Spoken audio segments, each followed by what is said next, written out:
हरे कृष्ण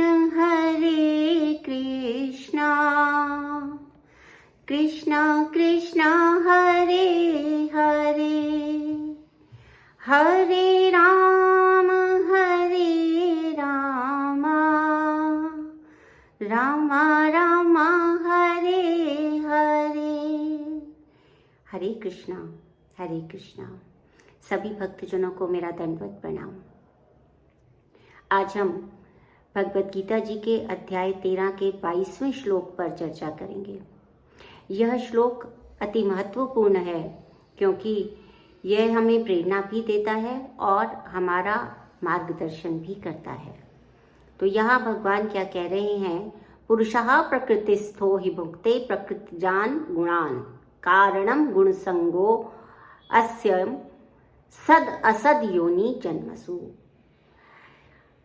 अर्थात पुरुषः प्रकृतिस्थो ही भुक्ते, प्रकृति में ही स्थित रहता है। ये कौन सा पुरुष है? ये वह जीव है जो हमारे भौतिक शरीर को चेतना प्रदान कर रहा है। और यह जीव प्रकृति में रहते हुए प्रकृतिस्थो, प्रकृति में ही प्रकृति के गुणों से ही इस भौतिक शरीर को प्राप्त करता हुआ क्या करता है? उसका कारण क्या है? गुण संगो अस्य यानी इस पुरुष के गुण संग का गुण संग ही, यानी ये जो प्रकृति के जो 3 गुण हैं, कौन से गुण हैं प्रकृति के? सत्व, रजस और तमस।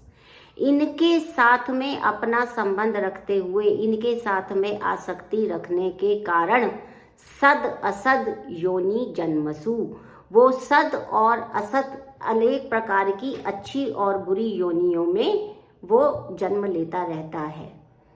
तो क्या यहाँ पर भगवान जो है वो बताना चाह रहे हैं कि ये जो संपूर्ण जगत है, ये जो भौतिक सृष्टि है, इसमें क्या होता है कि हम जो जन्म लेते हैं, ये जो भौतिक शरीर प्राप्त होता है, हमने दूसरे अध्याय में भी पढ़ा था कि जो देह है वही मृत्यु को नाशवान है, वो मृत्यु को प्राप्त होती है, परंतु जो आत्मा है उसके लिए कैसा है कि वो केवल एक देहांतर गति करता है। यानी कि ये वाला वस्त्र जब उसको मलिन लगने लगता है, एक भौतिक शरीर जब उसको मलिन लगने लगता है तो वो उसे त्याग देता है।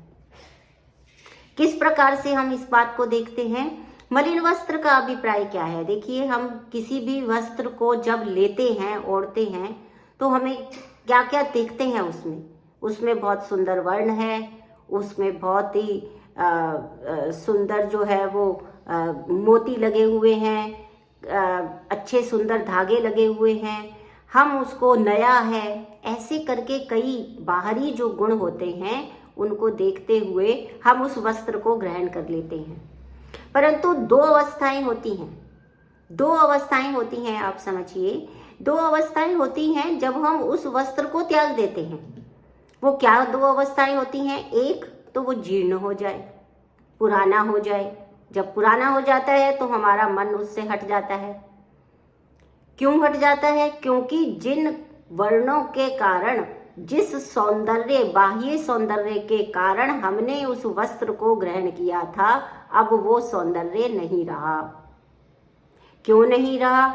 हमें पता है कि जिस प्रकार से ये वस्त्र जो है वो नश्वर है और जैसे जैसे काल बीतता है, समाप्त होता है, वैसे वैसे उस वस्त्र की चमक भी, उसका जो सौंदर्य है वो विनाश को प्राप्त होता रहता है।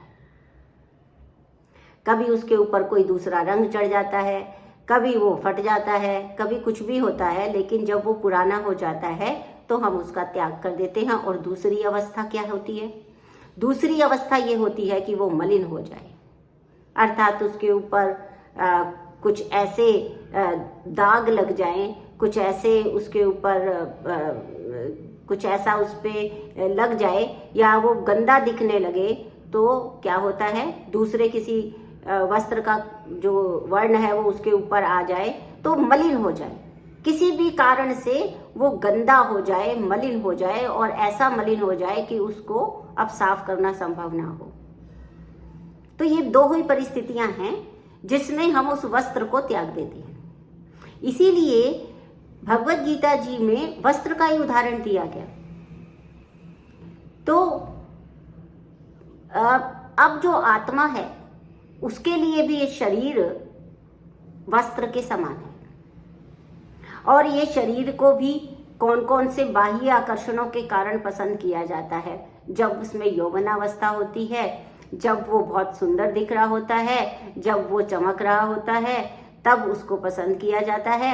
और जैसे जैसे समय बीतता है, वो बूढ़ा होने लगता है, तब जो लोग हैं वो उसकी तरफ आकर्षित होना बंद कर देते हैं। तो इसी प्रकार से आत्मा भी जब ये वस्त्र जीर्ण हो जाता है तब त्याग कर देता है, अथवा यह जो शरीर रूपी वस्त्र है वो अत्यधिक मलिन हो जाता है। मलिन कैसे होता है? ये शरीर व्याधियों के कारण मलिन होता है, और हमारे जो हम उसका ध्यान नहीं रखते हैं, स्वास्थ्य का ध्यान नहीं रखते हैं, उसके कारण वो मलिन हो जाता है। तो दो कारण होते हैं ये शरीर रूपी वस्त्र को त्याग देने के आत्मा के द्वारा। तो इस तरह से ये उदाहरण दिया गया। वस्त्र का ही उदाहरण क्यों दिया गया? क्योंकि व्यक्ति जो है सबसे अधिक ध्यान अपने जो बाहरी आवरण पे देता है, और बाहरी आवरण क्या है उसका? वस्त्र है।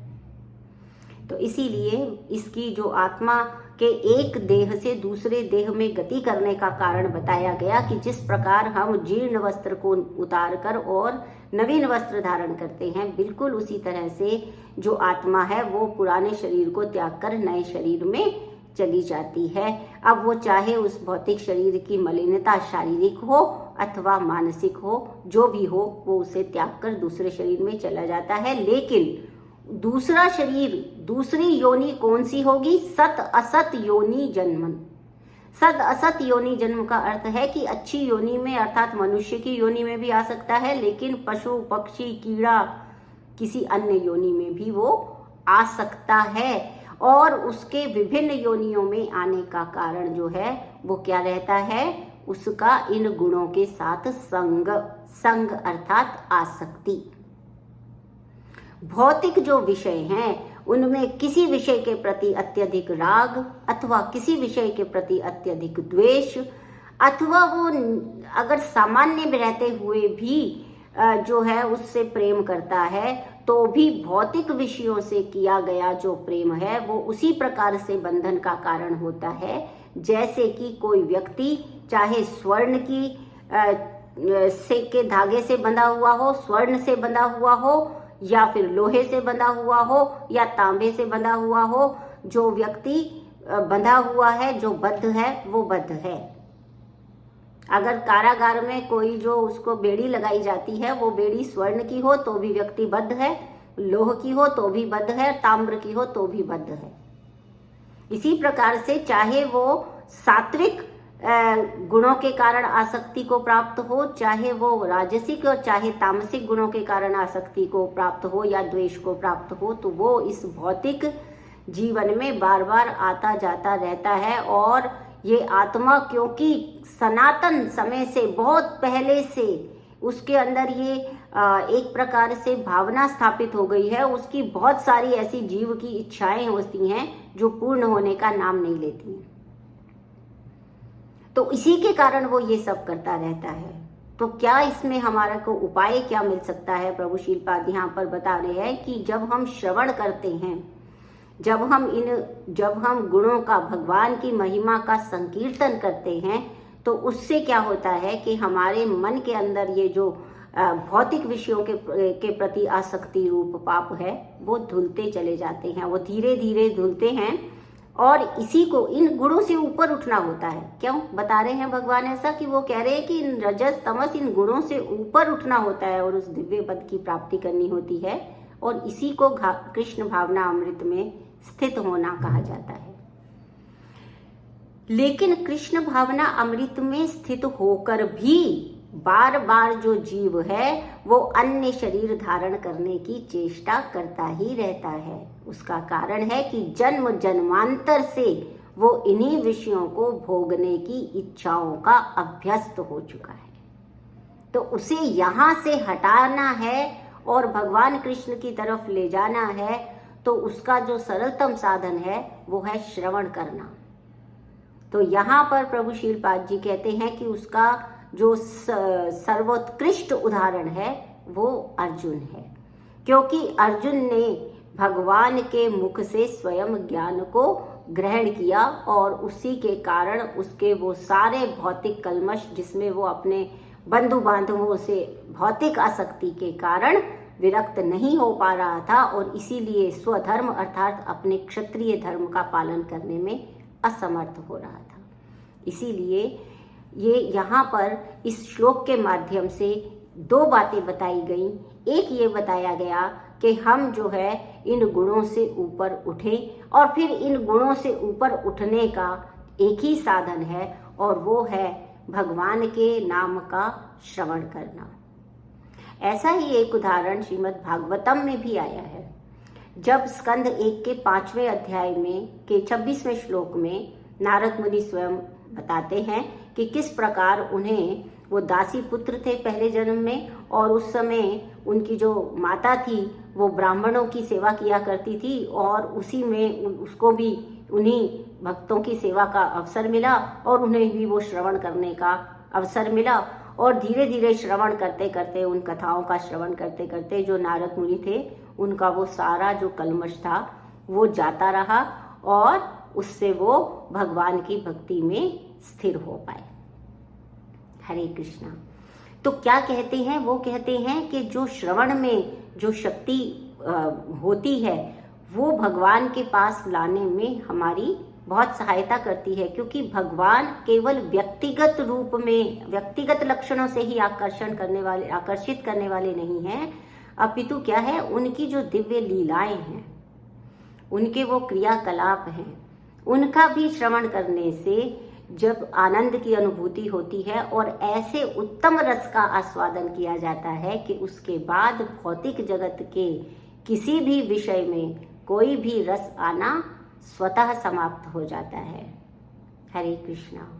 तो ये एक प्रक्रिया है और इस प्रक्रिया में सर्वप्रथम जो भाव आता है वो है श्रवण। तो हम सबको भी भगवत कथाओं में, भगवत लीलाओं में अनेक प्रकार से श्रवण करने का जहाँ जहाँ अवसर मिले वहाँ सुनना चाहिए, परंतु एक बात का ध्यान रखने के लिए हर जगह पर कहा गया है और वो कहा गया है कि प्रामाणिक गुरु के द्वारा ही, शुद्ध भक्तों के द्वारा ही भगवान की महिमा का जो कीर्तन किया जाता है उसका श्रवण करना उत्तम लाभप्रद होता है। यदि कोई अप्रामाणिक व्यक्ति से सुना जाता है तो फिर उसका कोई लाभ नहीं होता है। तो इसी भावना के साथ हम सब भगवान के जो दिव्य लीलाएं हैं, नाम गुण हैं, उनका संकीर्तन करते हुए ये प्रार्थना करते हैं कि हम धीरे धीरे ही सही हम श्रवण करते हुए अपने कल्मशों को दूर भगा पाएं। हरे कृष्णा, हरे कृष्णा।